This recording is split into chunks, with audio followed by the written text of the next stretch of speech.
This happened a few weeks ago, and if it doesn't belong here, I will remove it. I'm 24 and female, and probably couldn't even defend myself against a 10-year-old. I went to the grocery store to pick up some things the other night.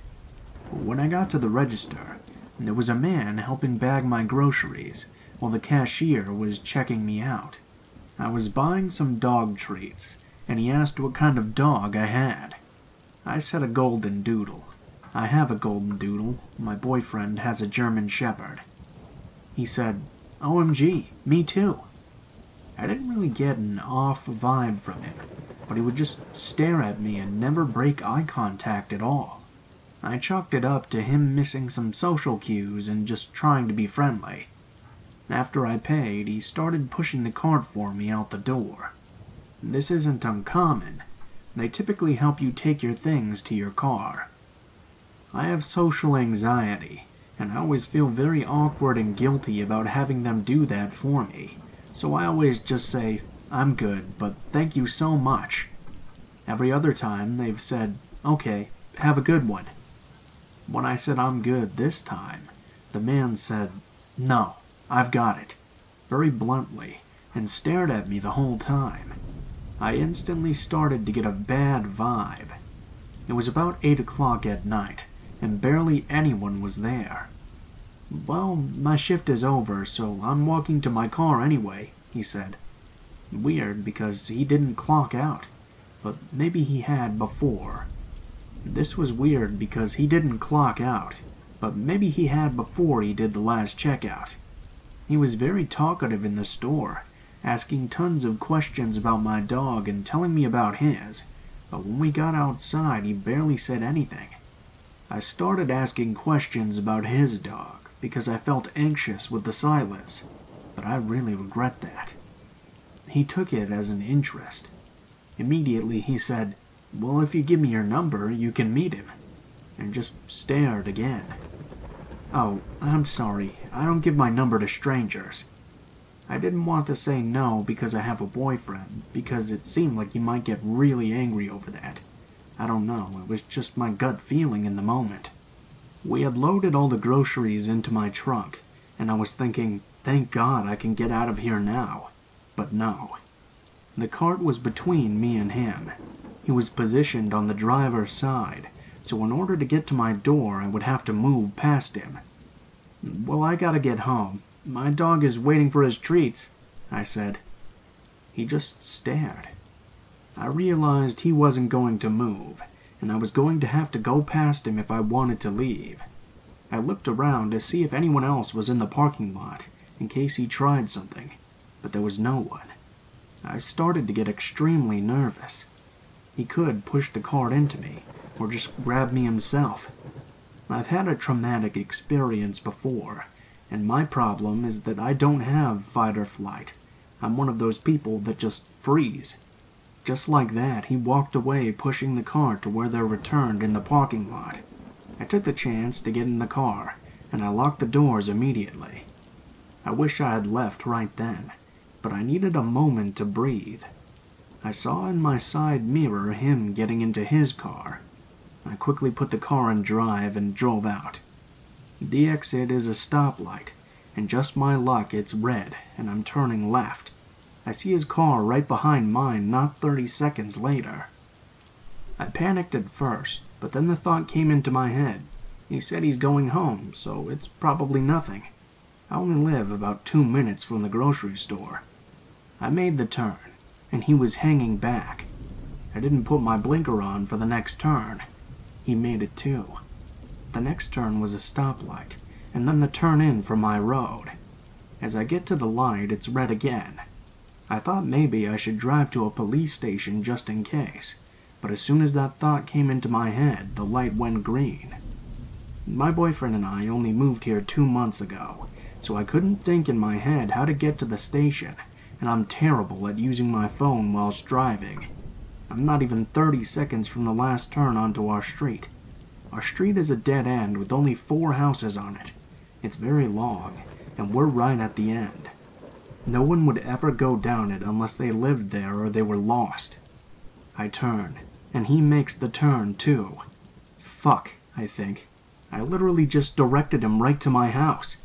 Thankfully, I have Bluetooth in my car, so I called my boyfriend. I told him, "A guy from the grocery store is following me. Turn all the lights on, open the gate, and let Nike out." Nike is his German shepherd, and he was trained to be a German police dog and then got some extra bite training. He can hold someone for up to 6 hours, so now knowing he was outside, I was a little less nervous. I was nervous that my boyfriend wouldn't have gotten the gate opened in time, and I would have to either sit in my car or get out fast and put the code in. As soon as I pulled up, though, I saw the gate was opened. Thank God. My boyfriend was out on the front porch with Nike on a leash. I'm not trying to have someone killed unless necessary after all. And he had his gun pointed in the air. I fly through and down the driveway. This fucker follows. Does he not see the gun and the guard dog? Well, he did at that moment, because my boyfriend let Nike go, and he charged to the guy's car. He jumped up at the driver's side window, frothing at the mouth, showing all teeth and the hair on his back standing right up. He looked terrifying even to me, and he was protecting me. I gave Nike his command to come back, hoping this guy got the hint that if he gets out of the car, he'll die. He got the hint. He reversed the car so damn fast out of the driveway he nearly hit the gate. I collapsed on the front porch and just hugged my boyfriend. Nike got a steak for dinner. I reported that man to the grocery store because I remembered the name on his tag purposefully. They later contacted me to let me know that he had been served termination papers. Update. As a result of all the comments, I contacted the local police today. They've contacted the grocery store to get their report of the incident. They said they could try and charge him for trespassing, but probably not since he never even left the vehicle. They said they'll keep me updated. They seem to be taking me seriously, and thankfully they were all very nice about the situation.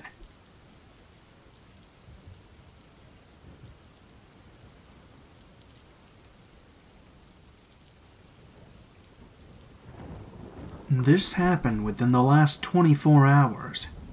I live in a large city in the US.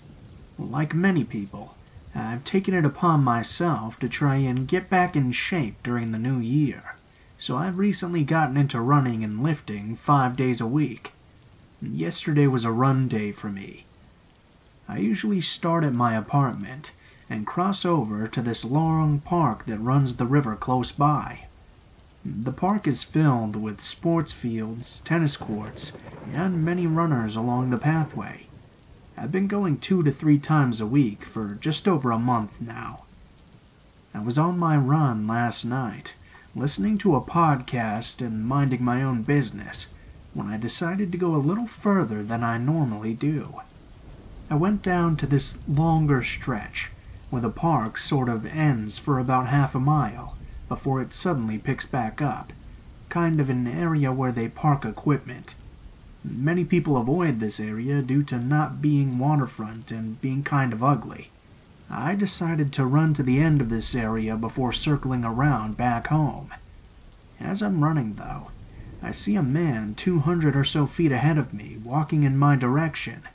Not unusual at all. I'd passed about 40 people already, but this area was empty except for him and I, as most people had already circled back. I still ride my bike here to commute for work, and I've never gotten weird vibes.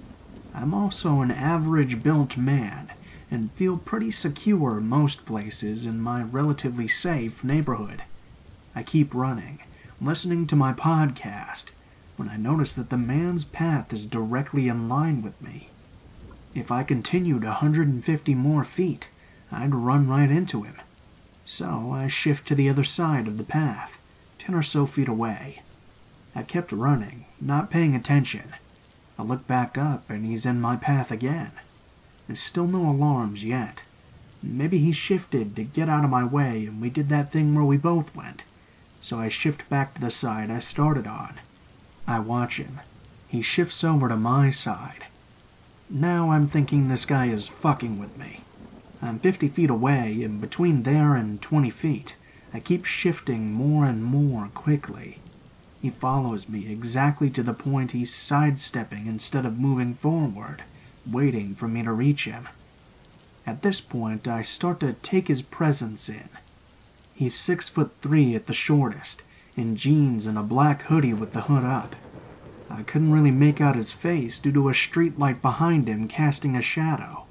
I began to realize, oh fuck. I come to a stop and go to pull out my headphones. I start to begin the sentence, "What the fuck, man?" I only get out the "what the" when he raises both arms above his head and begins to scream at me. No legible words I can hear over my podcast. I notice he has something long and white in his hands. At this point, I begin to backtrack, keeping my eyes on him. All of a sudden, he dashes towards me, running out with his arms stretched out to grab me. I turned and hightailed it the other way. It should be known I'm not in the best of shape. I've had numerous injuries requiring surgeries, and I've just done about 75% of my intended run for the night, but I've never run faster. He kept pace and closed much of the distance, but when we started going slightly uphill, I continued to make ground. We came to a fork in the path about a minute after this. The two paths circled around a fenced-in area that contained construction vehicles, mowers, and the like. I made it look like I was going to go one way, and at the last moment I dashed the other way. The path kind of made a circle, so I was able to get far enough ahead to where he couldn't see me via the fence and bushes. When I felt like it was my chance, I dove into a bush and clawed my way under the fence. I crawled through the space and out the other side. The man kept looking for me in the bushes, prowling back and forth. Finally, he saw me on the other side of the enclosure. At this point, I was already on the phone with police trying to get help, as I gulped down fresh breaths of air. I was also warning runners. He eventually just followed my pace on the opposite side of the fence.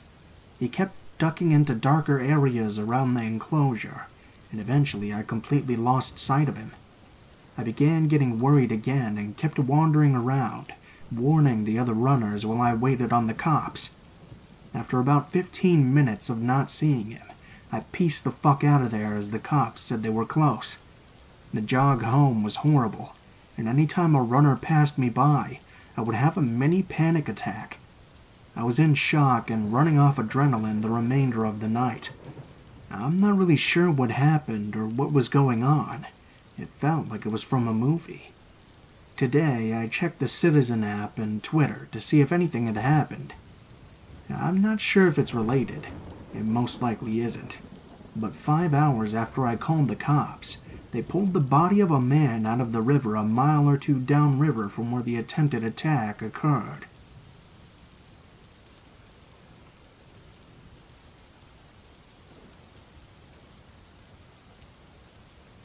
I've never really told this story, at least not completely, but it's something that I still think about from time to time.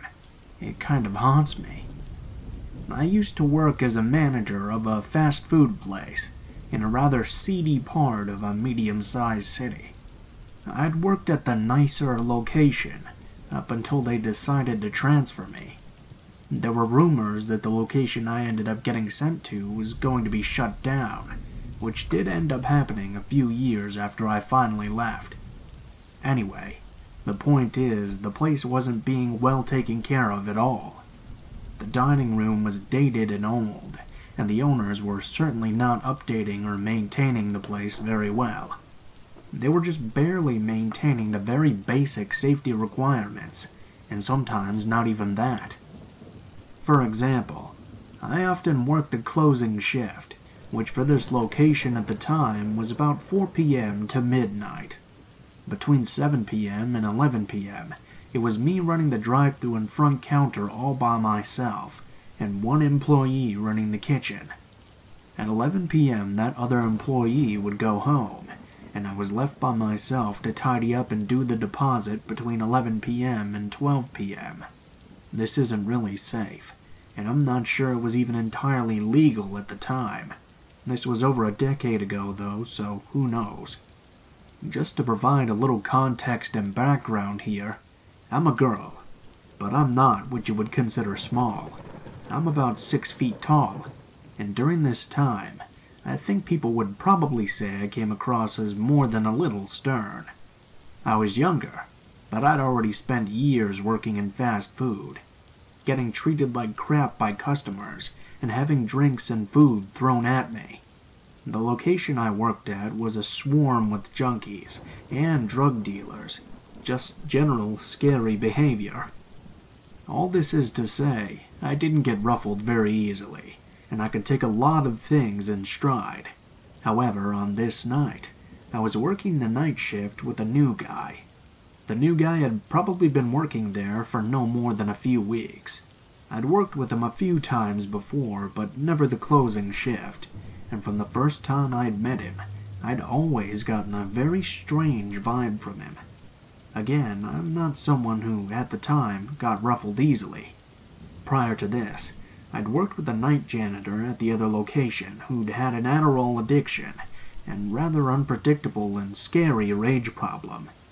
I also worked with some creepy incel kid who barely spoke more than 2 words at a time. Whenever he did, it was always something about how much he hated women, and me in particular. Not an exaggeration, by the way. But this guy, this new dude, he was a whole different level of weird. He had had a kid and professed to be a single father. He'd brought the kid around during the day, and the kid and his clothing were always really dirty. Like very, very dirty. Not only that, but the kid also had bruises on his head and arms. The kid was just a toddler. I know that toddlers can get into things, but one look at that kid, and I knew that those bruises were not just from a little kid messing around. I never saw the new guy behave aggressively towards his kid at all, but I don't know. It was just a feeling. And that feeling translated into other things as well. I don't know, he was just very creepy. It wasn't one thing in particular. It was just a feeling I always got when I was around him. He was a medium-height, stocky young guy. He was totally average in every way, but he just had a vibe about him. He was always friendly, never rude or aggressive, but his eyes were lifeless, for a lack of better descriptor. Anyways, on this night he might have been called in to cover a shift for someone else. I was in charge of making the schedules most of the time, and I'm pretty sure I wouldn't have scheduled him to work a closing with me since I found him so off-putting. The first part of the night was fairly normal. I ran the drive-thru and the front counter, and he ran the kitchen between 8 and 11 p.m. He would talk to me on and off between orders, telling me about his ex and how he'd come to be a single father. Apparently, the mother of his child had a drug problem. In hindsight, I think a lot of what he said was meant to inspire sympathy. He really laid the troubled tale of him and his son on thick, but at the time I just felt a little bad for both of them. Especially his kid, who I suspected was being abused. Despite being seen as stern, though, I was definitely still young and naive when it came to manipulative people. He told me that he'd moved to the city, and immediately had trouble finding work prior to getting the job at the place he worked at. He said he'd been running out of money and was behind on rent, bills, and didn't have any formula for his son. At the time, I think I just empathized with him, and said that sucked. We were both working in fast food after all, and I thought it was obvious that neither of us would have any money. The place was bare bones minimum wage, and I was barely getting by with 3 roommates, only pretty much eating the free meal I was given from the restaurant every day. Anyway, he laid it on thick all night, but I don't know that I was really paying all that much attention to it. People tended to ramble when working the late shift, and I'd gotten used to listening to people spontaneously talk about their personal problems. I had developed a habit of just listening, and not really reciprocating the sharing. I guess this didn't really go over well with the new guy. At some point, he turned to me and said something to the effect of, "You don't talk much, do you? I'm telling you my whole life story here, and you've got nothing to say?" I don't know if it was just that I was coming across as unsympathetic, or more likely, that he was frustrated at being unable to manipulate me into giving up personal details about myself. As far as I was concerned, he was just someone I was working with, and I didn't know him. I didn't really want him to know me, and certainly I wasn't about to start telling him anything that wasn't surface-level chit-chat. But the man was really intimidating. Something about his tone was off. It definitely wasn't a joking accusation or off-the-cuff moment. I can't remember exactly what I said, but I remember just trying to play it off somehow. He didn't say anything more about it, but after that the silence between us seemed very tense. At 11 p.m., it was time for him to go home. The normal procedure was that the kitchen closer would tidy their area, and an actual kitchen cleaner would come in a few hours later to deep clean things. In our case, it was a husband and wife team who did several locations, but they usually didn't come until a few hours after I left.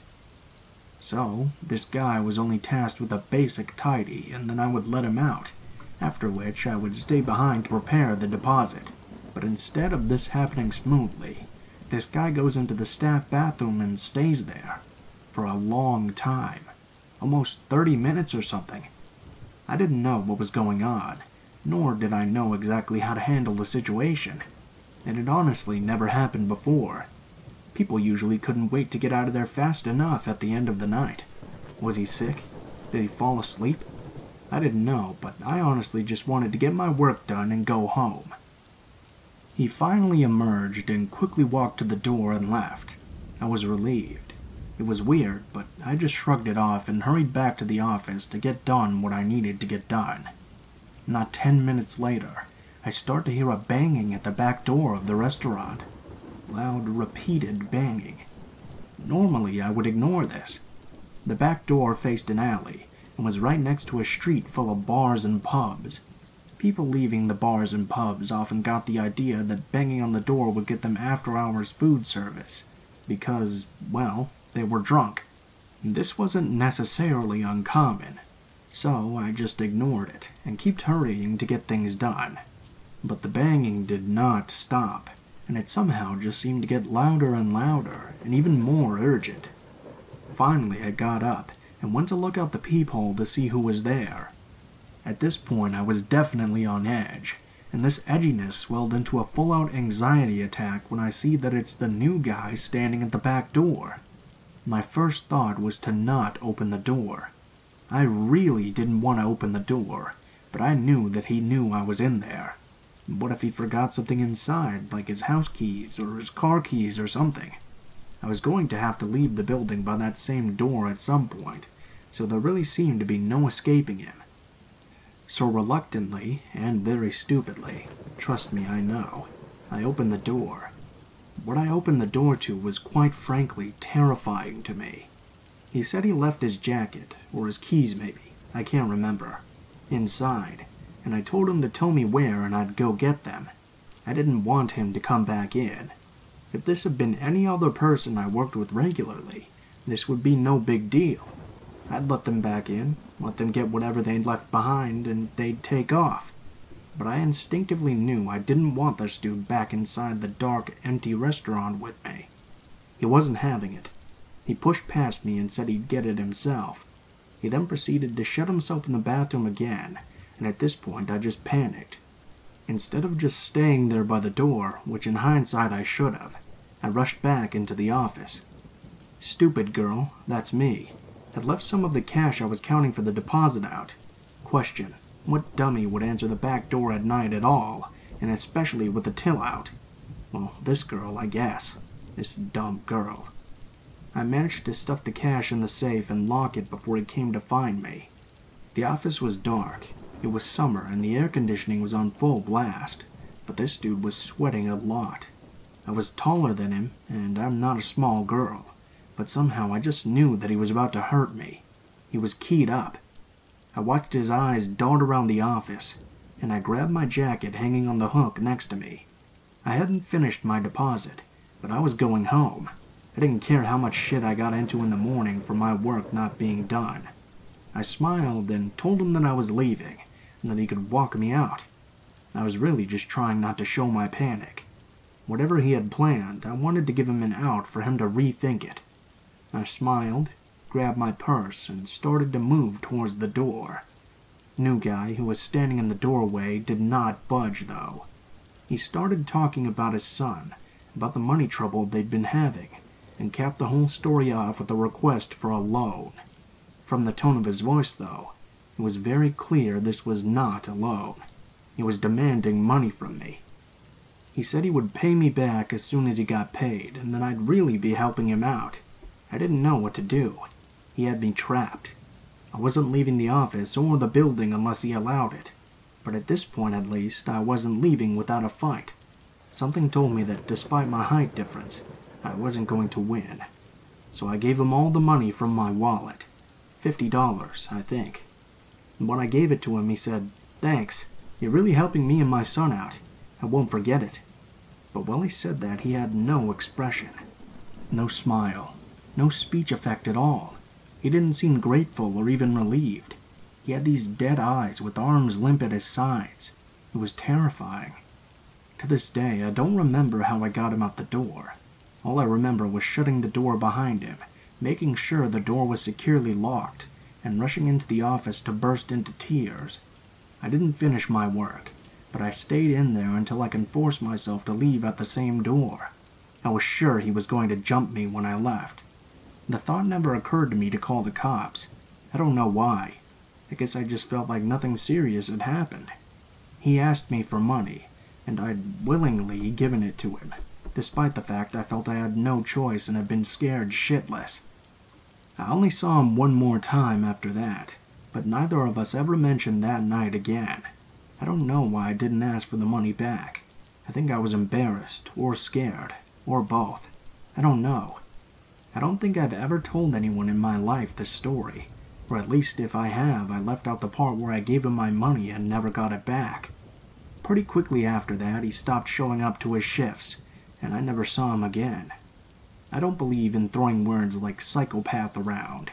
I think people overuse psychological terms like that, making them synonymous with anyone who's just horribly misbehaved. There are a lot of varying degrees of terribly behaved people in this world, unfortunately. But after taking a lot of abnormal psych classes, I can definitely say there was something about this guy's effect that was just wrong. I'd smile. He'd smile. I'd frown and he'd frown. It was like talking to someone who was faking and pantomiming emotions. Maybe I'm just remembering it that way because it was such a terrifying experience for me. But the truth is that I've never been comfortable talking about this event, and to this day, when I do think about it, I feel just as uncomfortable as I did the day it happened, more than a decade ago.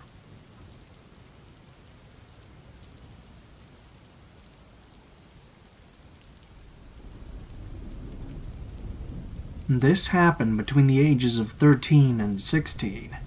I'm 26 now, but I still remember it vividly.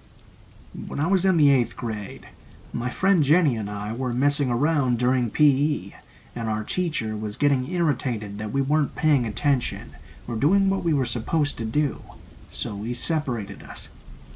Before we parted ways, I handed her my phone and told her to give me her number. She quickly put it in, and I put my phone back in my sweat pockets and went to the other side of the gym. I texted her, "Hey, it's my name," and a picture of me making a face. She replied a couple of minutes later. We were talking back and forth for a few minutes before I said something I thought was hilarious, and I looked up to watch her read my text and burst out laughing. That was when I got a response without Jenny ever looking at her phone. Who was I texting? I replied, asking who I was talking to, but they never responded. After class, I walked up to Jenny and asked her what her number was. She told me her number, and the number I had in my phone was off by 1 digit. The person never texted me back, so ultimately I forgot about it. A couple of days later, I was standing outside of my school talking to my friends when I got a text from the number. "You look good in blue," it said. "Who is this?" I asked. "Jenny," they responded. But it wasn't Jenny. I looked all around, but amongst all the cars and kids, I couldn't even begin to imagine where the person was who was texting me. I was wearing a blue shirt that day, but I didn't really get creeped out by it, because being a 13-year-old teenager, I didn't realize the severity of how weird this was. So for a couple of years, I would randomly get text messages from this person, who I found out was a man, telling me he loved me, and telling me that he was going to make me his one day. Things like that. I never told my mom about it because, again, I didn't realize how severe this was. That was until something happened when I turned 16.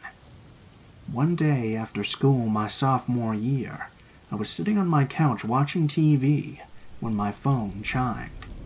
It was a picture from a number I didn't have saved in my phone.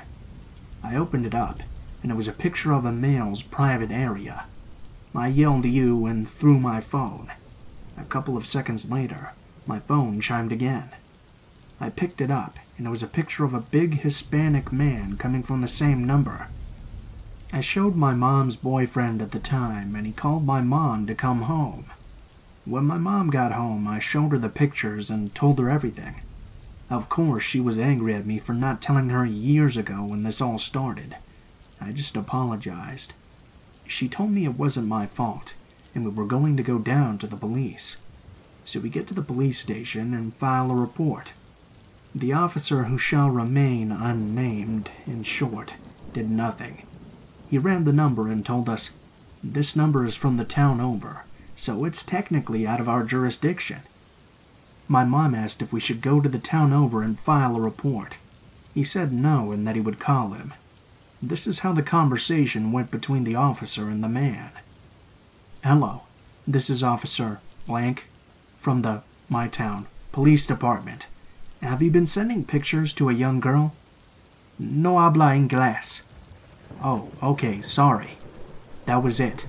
That was the whole confrontation. My mom was livid. She lost her mind on this officer.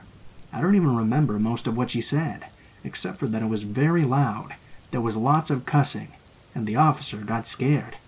He looked straight at my mom and told her, "Look, he has never showed up in person and he doesn't live in town. My suggestion? Just block his number." My mom was dissatisfied with this answer. She grabbed me and we left.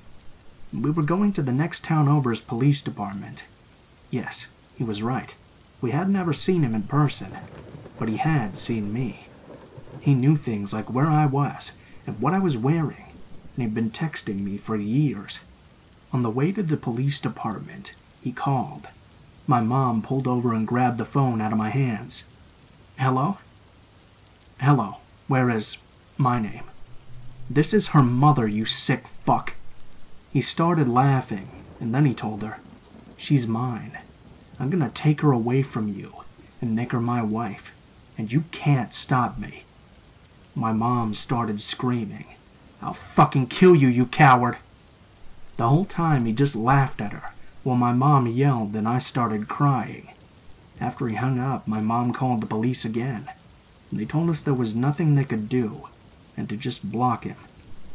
Luckily, though, that was the last time I heard from him. This was 10 years ago, and I still think about it all the time. I have a daughter who I worry about things like this happening to, or that man coming back one day and targeting her or something. Sorry I didn't have some crazy climactic ending, but it's still something that makes me nervous even to this day. I never saw him in person, but the fact that he saw me and even knew where I went to school, who knows if he's still out there, or if he ever really did give up.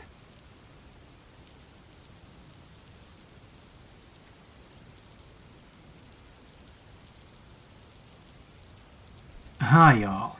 I'm currently writing this to see if any of you can help me determine if I'm being stalked. Sometimes I think I might be overreacting. Sometimes I think these things could all be a coincidence, but I still feel uneasy about it. I'm hoping if I post this on here that someone might be able to give me an explanation, or maybe someone has gone through similar circumstances and can offer advice. I couldn't really find much about a situation where the stalker wasn't known. Here's a list of strange things that have been happening to me over the course of the last 6 months.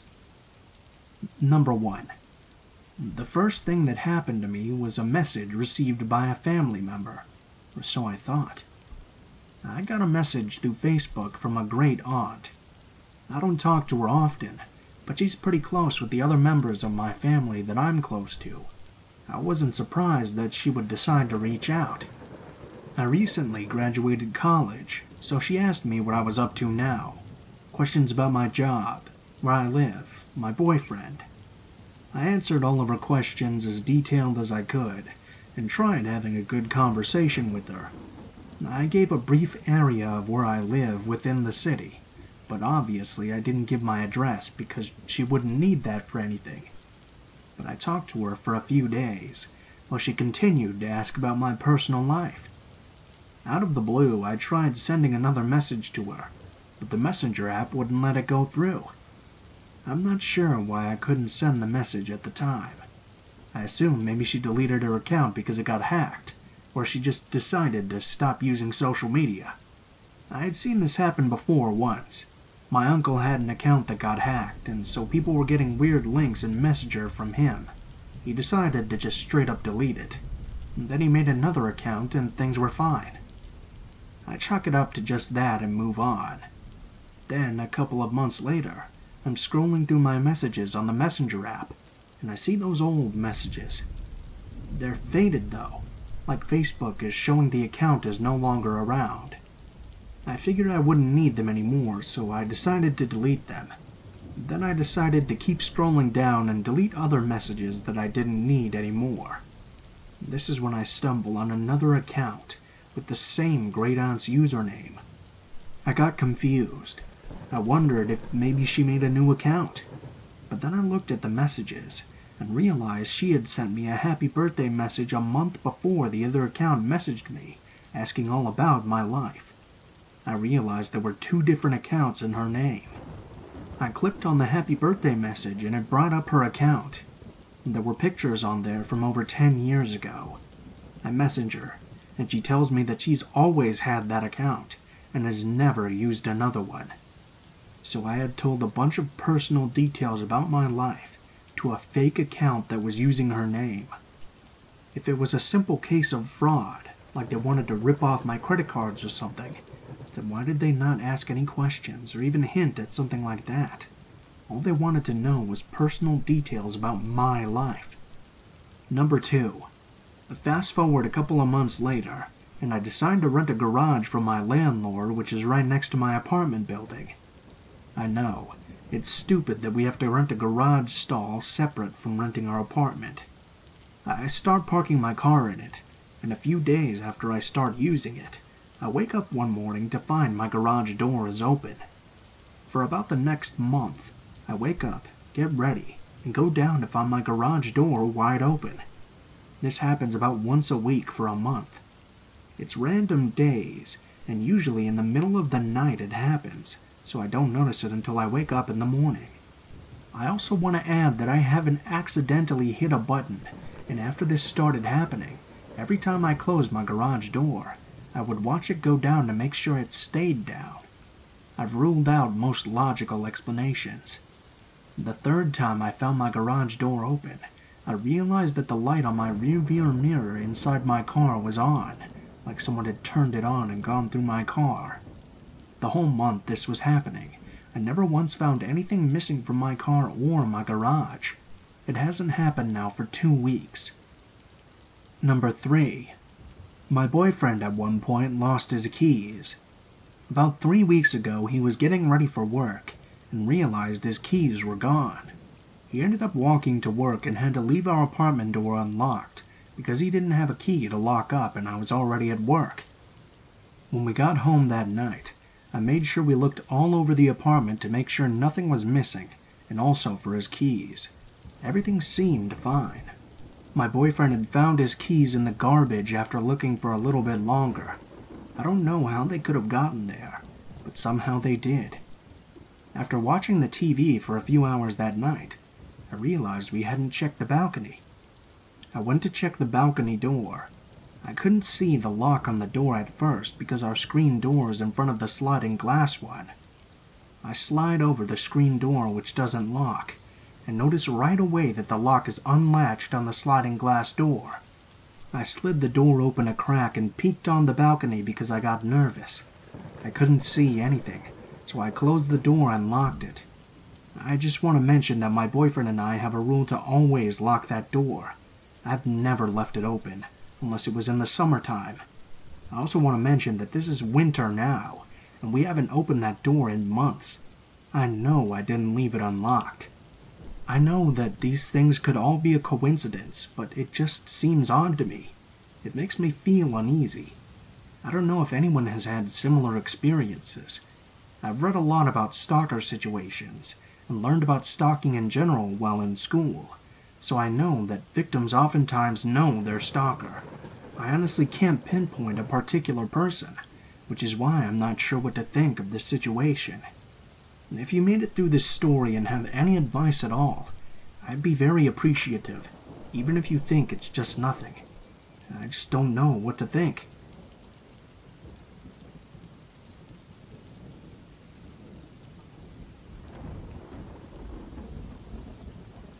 So this happened almost a year ago now, when I still lived in my apartment complex.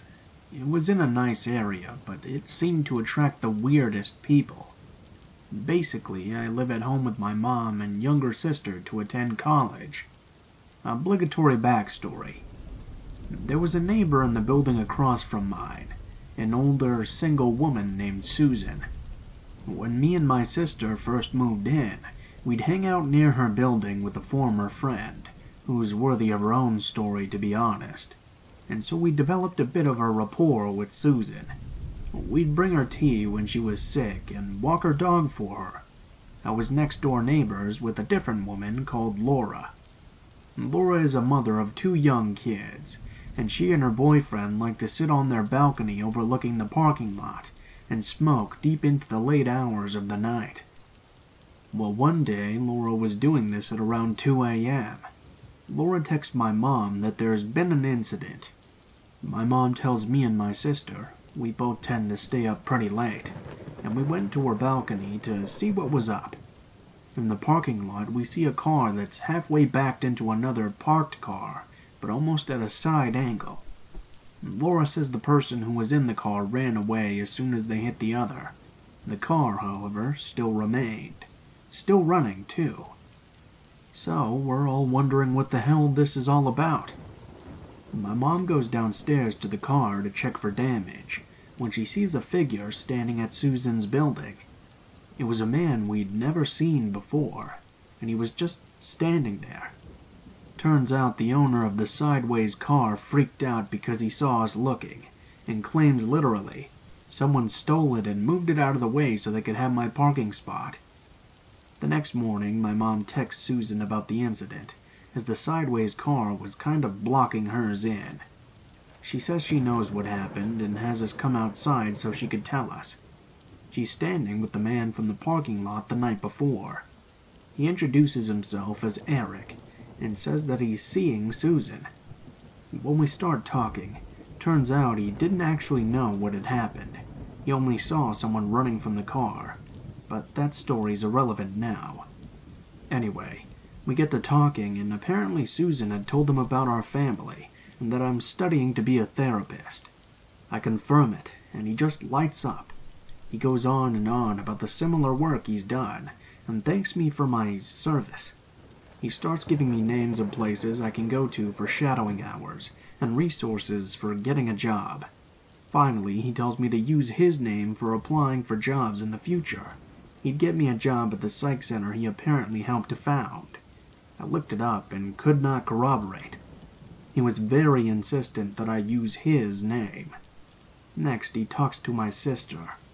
Susan had told him she liked movies, so he told her he had a small speaking role in one of those teen book-to-film adaptations we used to obsess over.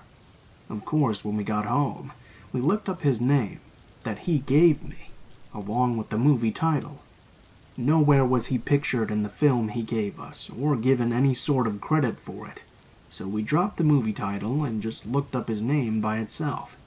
It wasn't a movie that we found. Apparently, he had been infamous in our town for years.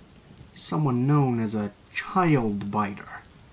He had earned the name by biting an 8-year-old girl who was playing with his daughter. A few years later, he bites another girl, and apparently even stalked her family in a public parking lot after.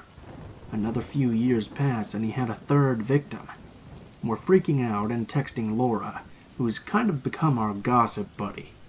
She has 2 young kids, so she's furious that this guy with actual criminal records was allowed to move in, though he wasn't put on the lease. We were concerned too, because there are a lot of kids that live in ours and Susan's building. And the question came up of whether or not to tell Susan. We debated, but decided it was the best thing. My mom sends Susan a long text about how we discovered what we did. 5 minutes later, she calls us. She tells us not to believe the news articles and court records, and the fact that he pled guilty was because he was politically framed by one of the girl's fathers. He was running for some small office or something. My mom covers for me and my sister by saying we looked up his name and the movie in front of Laura. Susan demands to know why Laura's concerned. My mom tells her to talk to Laura herself, so she does. She knocks on Laura's door and asks what her concerns are. She barely even has time to get one sentence out about how there are kids literally everywhere, and she's trying to be a good parent, before Susan turns around and just leaves, just like that. There are a few families whose kids I babysit, who pretty much let their kids wander around the complex all day with no supervision. We tell some of them, and they're enraged. For 2 days, there's not a single kid outside. A few days later, an 8-year-old girl we babysit, Maddie, and this poor kid has the worst history with getting the attention of creepy men. I think they pick up on our shitty home life. And her friend ran up to us. They told us about a nice guy at the pool who was giving out M&Ms. A few minutes later, Eric strolls up in his bathing suit, and Maddie tells us it was him. We avoid eye contact, but he slows down when he passes us. We warn Maddie and her friend in 8-year-old terms to stay away from him. Another time, we're visiting a friend who lives in his building. He emerges right as we enter the hallway. He puts on this huge grin and starts making small talk. We awkwardly excuse ourselves and go to the friend's house. We go inside, but our friend keeps peeking out the window. Outside, we see Eric, standing by his car and just staring in through my friend's window. Part of our babysitting includes picking Maddie up from the bus randomly in the week when asked. The bus stop is right next to the pool. And who do we see in a lounge chair with sunglasses, not doing a thing and watching every single day at bus time? Eric. We were all kind of pissed off at this dude. We contacted the property manager, who said she couldn't do anything because he hadn't registered as living there. If he stays longer than 2 weeks, though, he'll be charged for not being on it. Well, the 2 weeks ended, and he disappeared. We never saw him again. I'm still stumped as to why the hell he told me to use his real name as a reference, when a simple search of his name shows all of his history. Again, I lived in a nice area in a small suburban town. No idea what it was about these apartments that just attracted the weirdos and criminals. Maybe it's some sort of unspoken agreement for them to all gather there that we didn't know about. Maybe in a few days I'll post the story of our friend. She claimed she was a witch and tried to murder her parents. But until then, creepy man who likes to bite children, let's not meet again.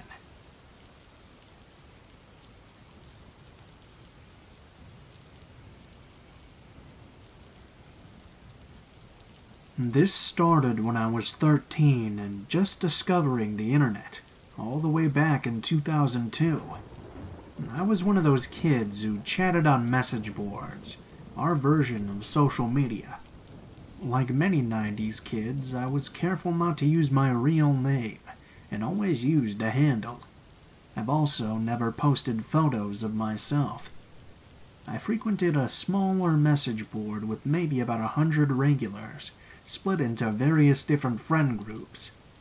I started talking to Nick, a kid who was my age. Nick and I became very good friends on this board, just joking around together. We spoke regularly for a few months, and eventually we exchanged MSNs, again never using our real names. We then chatted almost every day for a few months after that. As was common in the early 2000s, Nick and I began to online date. It was never meant to be a real thing. Everyone in my real-life friend group had some online boyfriend they messaged with. Sexting, or MSN sex messengering, was all the rage for young teens, probably because it was fun and funny all at once, so Nick and I sexted on occasion. Embarrassing, but again, I was 13. At this point, Nick and I exchanged our real first names. I added some of his real-life friends to my MSN, and he added 2 of mine. MSN came out with an audio clip feature, which shared a few seconds of very grainy audio. We back and forth a few times, shyly laughing and talking. Once or twice, his friends and I did some MSN voice calls.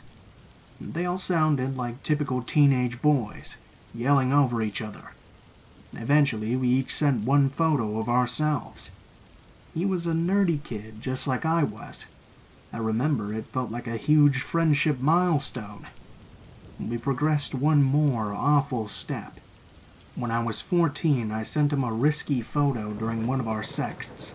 I wasn't nude, but I was covering my breasts with my hands. In return, he sent me a photo of his naked torso. No identifying features included, unlike mine. Trust me, I've never regretted anything more in my life. At 14, though, after 2 months of dating Nick, I was ready to start going out in the real world. Nick wasn't real in my mind. All I had was a first name, a tiny voice, and 2 photos. I began to pull away from the internet in general. My social life was starting to take off as I entered high school. I sent Nick a message and said I wasn't interested in online dating and wouldn't be around much anymore. This did not go down well with Nick. He messaged and emailed me constantly. I would have a dozen emails when I came home from school. He spoke of being heartbroken, of killing himself, of being jealous of imaginary men he thought I was with. I blocked him, blocked his friends, and told my friends to do the same to him. He kept emailing me on different accounts. I remember not being too concerned, thinking he was just some weird online kid. One terrifying day, after months of ignoring him, he sends me another email. It was my full name and my home address with a winky face. I had no idea how he had gotten that info. I remember screaming at my friends who had added him, but they promised they had never shared that kind of info. They had blocked and deleted him just like I had said. But clearly something had slipped through. From me, from them, or both. I ignored the email and blocked him again. I was 14 years old. I knew I had majorly fucked up. I was too afraid to tell my parents. They had no idea what to do. Suddenly, this had all become so serious. The hounding continued, with him threatening and begging me to talk to him. I deleted my username from all boards, and then stopped using that username entirely. I deleted my MSN. The emails continued from various accounts. The stress was getting to me, to the point where my parents were asking if I was okay, yet I refused to tell them anything.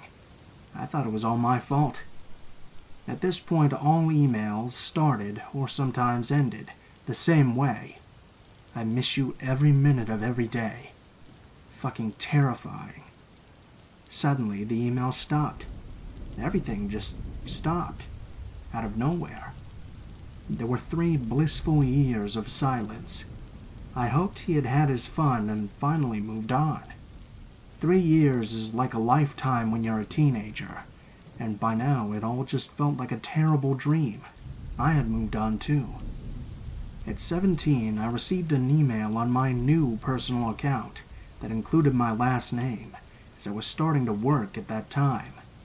I knew it was from Nick. It had the standard creepy greeting. It was a long, rambling email saying he still thought of me every day and wanted to be with me. He was keeping tabs on me when he could, and told me things he knew about the past 3 years. He was jealous of my boyfriend, but he was happy to see that he looks a bit like him. I blocked the email.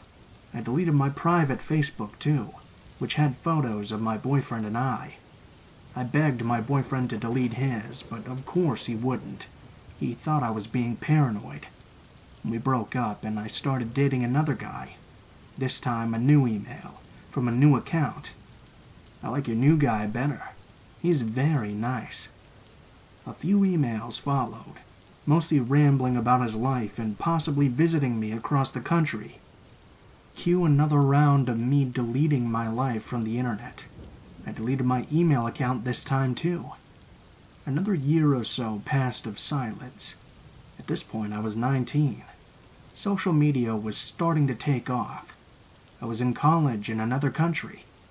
I was too terrified to even get a Twitter account, and all my friends thought I was crazy.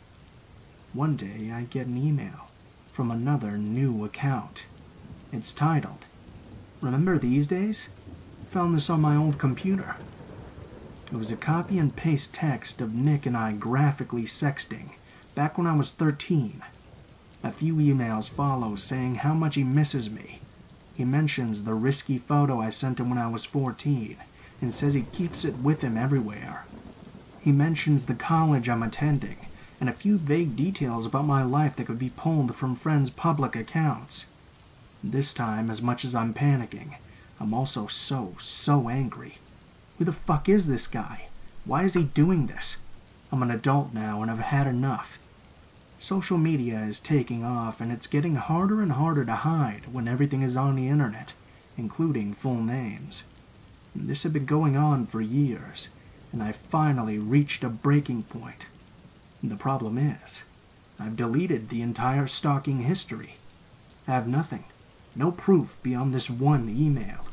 I don't even know who this guy is.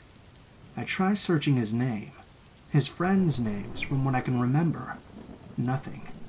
I remember the state they lived in and some vague things about their school, the mascot and the graduating year.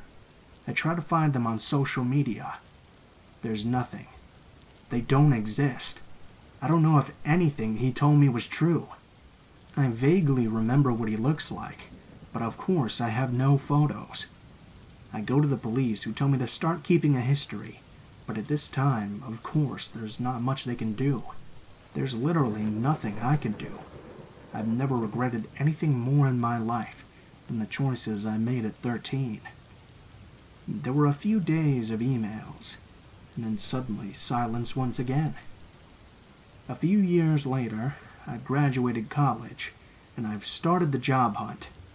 I kept that old email account from when he sent the sexting and pic, and had checked it periodically for evidence, but there were never any new emails. I decided to check it one last time. There was one email from a random account in my junk mail, and it had no subject. I knew it was from Nick.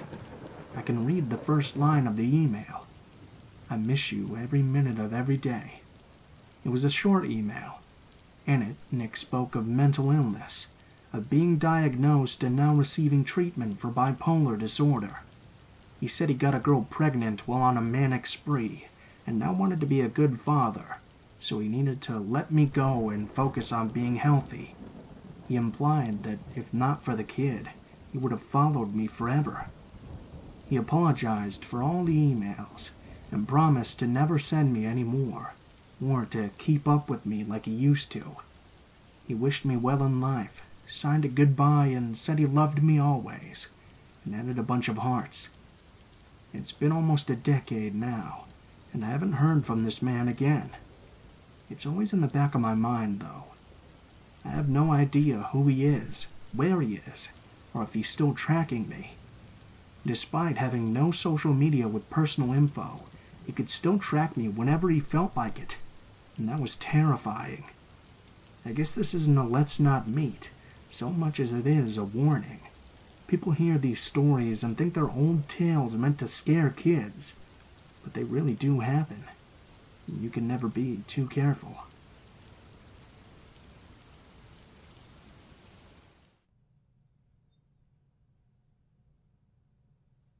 What is up, guys? Blue Spooky here, as always. Thank you guys so much for watching, especially if you made it this far to the end of the video. If you guys liked the video, please be sure to like, share, comment, and subscribe, but only if you feel so inclined. As well, I also have another channel where I do true crime videos, and I have another channel I'll be starting soon where I talk about disasters that happen in history and stuff like that. I just want to start doing a bunch of stuff that interests me. As well, on this channel, I'm going to start doing once a week a little mystery-type videos or documentaries on dark events and things like that I just find interesting. Maybe some strange diseases or something.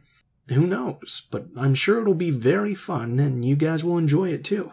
I know I'm having a lot of fun making it, and I'm putting a lot of work into it too, so I hope you guys will like it. If you guys want to send in a story to me to read in one of these videos, please be sure to take a look in the description below. There will be links to all of my social media, including my Facebook, Twitter, and Gmail accounts. You can send me a message on any of those, and I'll try to get back to you as soon as possible. If you do decide to send in a story, please be sure to include in the tagline what the name of the story is, the type, if it has one, and how you would like to be credited in the description of the video the story appears in. Special thanks to my artist Alan. He does all of my art for this channel and my true crime channel. He also does commissions, so if you like his work, check him out. He will be in the description of the video as well. If you're curious about the music used in this video, it's always listed in the description below in the order which it appears, so you can go ahead and check it out there as well. There will be links to the artists. I usually use Miyuji Music or Doblato Studios, so you guys can go ahead and check them out directly if you like them as well. If you have any thoughts or criticisms on this video, please be sure to leave it in the comments below so I can know what I can do to improve in the future. Other than that, I think that's pretty much it for now, guys, so thank you so much for watching, and I hope you guys have a great day.